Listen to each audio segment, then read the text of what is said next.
গজারিয়া নদীর তীর ঘেঁষে বালু উত্তোলনের প্রতিবাদে মানববন্ধন। ওসমান গনি, মুন্সিগঞ্জ প্রতিনিধির ভিডিও চিত্রে বিস্তারিত। মুন্সিগঞ্জে গজারিয়া উপজেলা মেঘনা নদীর তীর ঘেঁষে বালু উত্তোলন বন্ধের দাবিতে মানববন্ধন করেছে স্থানীয়রা। বিক্ষোভ করে উপজেলা নির্বাহী অফিসারের কার্যালয়ে এসে প্রতিবাদ জানান। গজারিয়া উপজেলা পরিষদের সামনের সড়কে নয়ানগর বালুচার গ্রামবাসীর ব্যানারে অনুষ্ঠিত মানববন্ধনে গ্রামের হাজারো নারী পুরুষ অংশগ্রহণ করে, যেখানে ছাত্র যুবক থেকে শুরু করে শিশু বৃদ্ধদেরও দেখা যায়। মানববন্ধনে অংশগ্রহণকারী ষাটোর্ধ্ব নারী সালেহা বলেন, প্রতি বছর অবৈধভাবে বালু উত্তোলনের ফলে আমাদের গ্রামের মসজিদ সহ বাড়িঘর ভাঙনের মুখোমুখি। আমাদের পাশে কেউ নাই। সরকারের কাছে অনুরোধ, আমরা নদীর এই অংশে বালু মহল চাই না, আপনারা আমাদের সহায়তা করুন। কার বিচার চান আপনারা?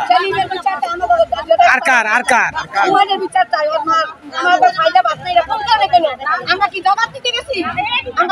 পিন্টু নামে এক যুবক বলেন, আমাদের আর কোনো পথ নেই। বাপদাদার ভিটা রক্ষায় যদি আমাদের জীবন দিতে হয় তবু আমরা প্রস্তুত। রাতের আধারে যদি একসাথে 25 থেকে 30টা ড্রেজার গ্রামের তীরবর্তী এসে বালু উত্তোলন করে, তাহলে আমাদের দুটো ছোট গ্রাম বিলীন হতে 1 মাস সময়ও লাগবে না। আমাদের আর কোনো পথ নাই আন্দোলন করা ছাড়া। আমাদের এই বালু কাটা বন্ধ করতে হবে, নয়তো আমাদের এই গ্রাম থাকবে না। আপনারা আমাদের স্থানে যা পরিদর্শন করে দেখবেন কি অবস্থানে আমাদের গ্রামটা আছে। বাড়িঘর সব ভাঙিয়ে নিয়ে যাইতেছে। এইভাবে যদি বালু কাটা। দিবা নামে এক মধ্যবয়সী নারী বলেন, আমরা নারী পুরুষ মিলে একাধিকবার বাধা দিলেও তারা বাধা মানছে না। 2 গ্রামের 2 শতাধিক বাড়িঘর হুমকির মুখে। আমরা ছেলে মেয়ে নিয়ে আতঙ্কে দিন যাপন করছি। বিষয়টি সম্পর্কে গজারিয়া উপজেলা নির্বাহী কর্মকর্তা মোহাম্মদ আশরাফুল আলম বলেন, আমি গ্রামবাসী নারী পুরুষের কথা শুনেছি। তারা জানিয়েছেন বালু উত্তোলনের ফলে তাদের বাড়িঘর হুমকির মুখে। এটি একটা সরকারি অনুমোদিত একটি বালু মহল।